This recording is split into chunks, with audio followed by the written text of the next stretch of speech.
PTI पे पाबंदी लगनी चाहिए? पीटीआई पे पाबंदी तो नहीं लगनी चाहिए, इमरान खान साहब के ऊपर लग जानी चाहिए। और खान साहब से मैंने जब प्राइम मिनिस्टर नहीं रहे तो बहुत ज़्यादा कोशिश की कि अगर टाइम मिले तो मैं, जैसे मेरी आदत है बेतकल्फाना बात कर लेने की, तो उन्हें अर्ज़ किया जाए। और मैडम यास्मीन को 2-4 दफ़ा कहा कि मेरा टाइम बनवाएं, लेकिन वो ना बनवा सकी। अब इज्तिमाई मुलाकात हुई, इज्तिमाई मुलाकात में तो मैं ऐसी बात करना वो पॉसिबल भी नहीं होता और मुनासिब भी नहीं था।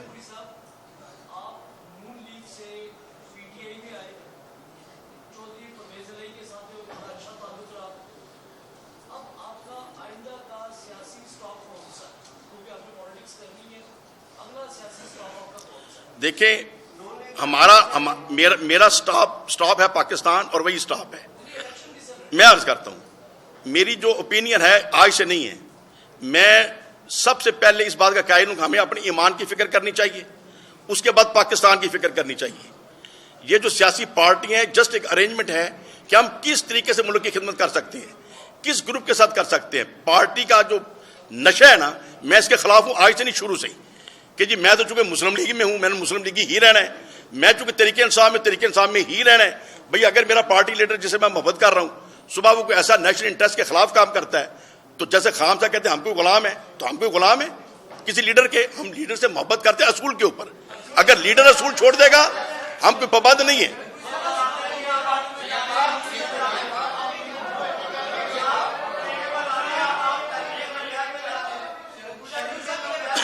सर मैं बात समझ नहीं, मैं ऐसा कोई तरीके लब्बैक हमारे लिए काबिल एहतराम है, लेकिन मैंने जितनी दफ़ा भी उनको कुछ पॉलिटिकली इस्लाह की कोशिश की है वो गुस्सा कर जाते हैं। तो जब वो बात का गुस्सा कर जाते हैं तो कैसे साथ चले?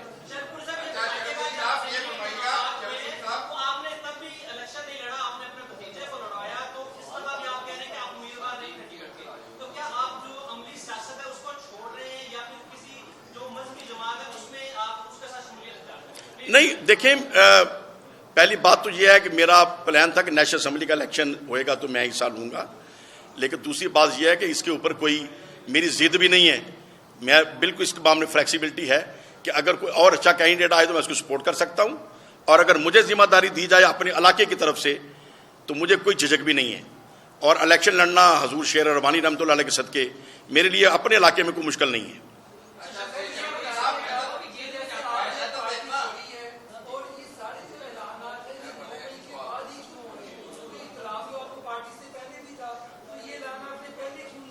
देखें, एक इख्तलाफ ऐसा होता है कि आपको इख्तलाफ भी हुआ लेकिन चीज़ काबिल बर्दाश्त होती है।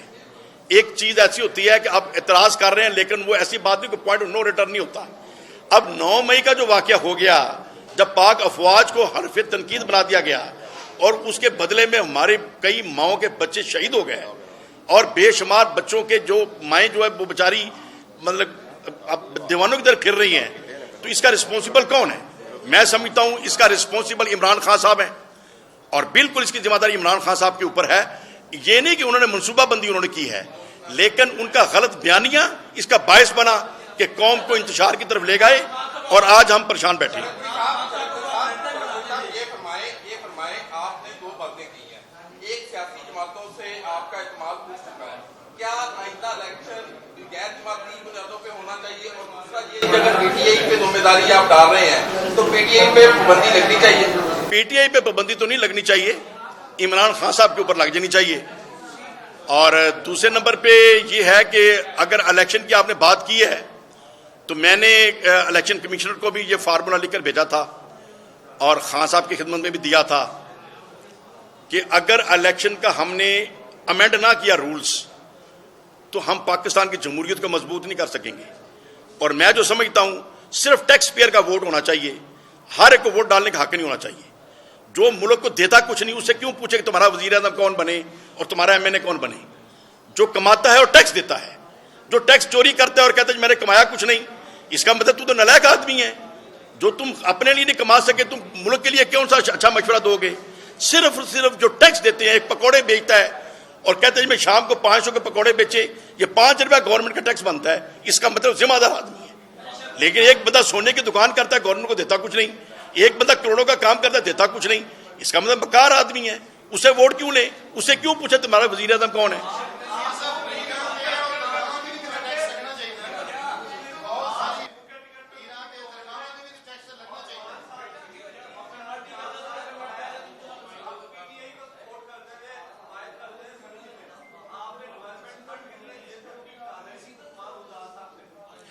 जी, उस्मान बुजदार साहब ने एक तो तकरीबन 4.25 अरब का मेरी रिक्वेस्ट के ऊपर मंसूबा हमारे इलाके में किया, जो अरसा दराज से टूट फूट का शिकार थी और बिल्कुल हमारे शरकपुर का लाहौर का राब्ता ही मोटरवे के अलावा ख़त्म हो चुका था।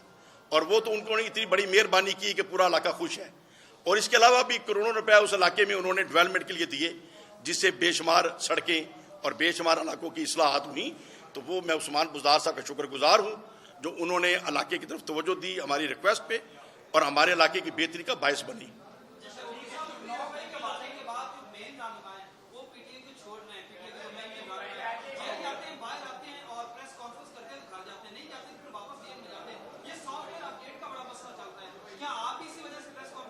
नहीं, देखिए, मेरी तो जो पोजीशन है वो आपके सामने है और शरकपुर शरीफ में कोई पकड़ दकड़ ऐसी नहीं हुई, पूरे इलाके में अमन रहा है, चूँकि ज़्यादा पुरसकून इलाका है, पुरअमन इलाका है। और हमारी पुलिस, हमारी इंतजामिया में समझते हैं कि यहाँ के लोग जो हैं शरीफ व तबा लोग हैं, इंतशार में कभी हिस्सा नहीं लेते।